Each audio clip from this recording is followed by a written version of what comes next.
Assalamualaikum warahmatullahi wabarakatuh. Perkenalkan, nama saya Salsabila Bersurat dengan NIM 240510201.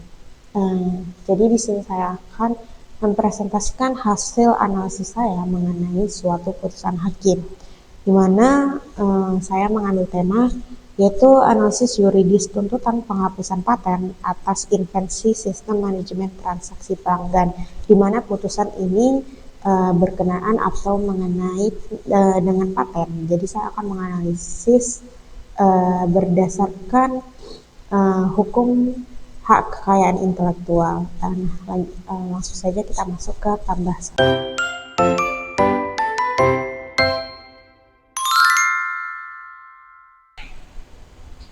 Adapun kelengkapan identitas pada perkara ini adalah perkara ini bernomor 11 Perdata Khusus HKI garing Paten garing 2023 garing Pengadilan Negeri Surabaya. Tanggal putusannya 14 Desember 2023 dan para pihaknya adalah PT PLN sebagai penggugat dengan Ong Tikming sebagai tergugat. Nah, objek sengketanya adalah paten biasa dengan nomor IDP 00037360. Yaitu sistem dan metode manajemen transaksi pelanggan dengan penyedia layanan. Adapun posita atau alasan gugatan pada putusan ini adalah penggugat atau PT PLN telah menerapkan sistem komputerisasi transaksi pelanggan atau TULKOM secara terbuka sejak tahun 1995 di seluruh Indonesia, yang merupakan fakta operasional. Nah, paten tergugat yang diajukan tahun 2012 meniru sistem PT PLN sehingga kehilangan unsur kebaruan atau novelty dan bersifat terduga. Ini menimbulkan cacat substantif. Nah, adapun petitum pada putusan ini atau tuntutan penggugat adalah mengabulkan seluruh gugatan pembatalan paten penggugat, menyatakan paten biasa nomor IDP 0000037360 tidak memenuhi syarat kebaruan dan langkah inventif, lalu memerintahkan DJKI untuk menghapus pencatatan paten tergugat dari daftar umum paten. Lalu di sini saya akan menjelaskan latar belakang sengketa antara PT PLN di sini dengan tergugat. Mengapa sengketa paten ini dapat terjadi? Ada 3 unsur di sini, yaitu klaim hak eksklusif sepihak. Tergugat memiliki paten terdaftar yang melarang pihak lain menggunakan metode pencatatan transaksi penagihan listrik berbasis nirkabel. Lalu ada dampak operasional bagi operasional negara. Nah, PLN terancam digugat atau dikriminalisasi karena menggunakan sistem sejenis, yaitu TULKOM tadi, yang sudah dikembangkan secara internal jauh sebelum paten tersebut didaftarkan. Lalu ada sifat monopoli yang menghambat. Paten tergugat itu dinilai menghambat kemajuan industri kelistrikan nasional karena memonopoli teknologi yang sudah menjadi milik publik sebelumnya. Jadi, berdasarkan putusan ini, ada isu hukum yang dikaji di sini. Yang pertama itu ada syarat substantif. Apakah sertifikat paten nomor IDP 0000037360 milik tergugat memenuhi syarat kumulatif perlindungan paten substantif, khususnya parameter kebaruan atau novelty dan langkah inventif atau inventive step pada saat diajukan. Yang kedua adalah gugatan pihak ketiga. Apakah PT PLN memiliki kedudukan hukum atau legal standing yang sah sebagai pihak ketiga yang berkepentingan untuk menuntut pembatalan paten terdaftar berdasarkan ketentuan hukum substantif nasional.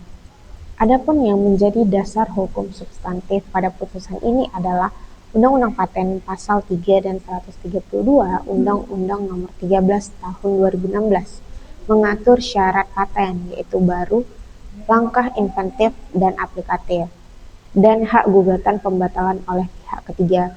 Lalu ada jurisprudensi global, yaitu Alice Corp dengan CLS Bank tahun 2014. Doktrin bahwa sekadar memindahkan ide bisnis abstrak ke komputer atau ponsel generik tidak dapat dipatenkan. Lalu ada doktrin hukum paten, worldwide novelty atau prior art. Invensi tidak boleh sama dengan teknologi apapun yang telah diungkapkan di belahan dunia manapun. Ada pertimbangan kebaruan atau novelty pada putusan ini. Gugurnya kriteria kebaruan paten. Majelis Hakim memverifikasi bukti surat otentik berupa keputusan Direksi PT PLN nomor 021 keputusan garing 0599 garing Direktur garing 1995 mengenai implementasi sistem komputerisasi data pelanggan.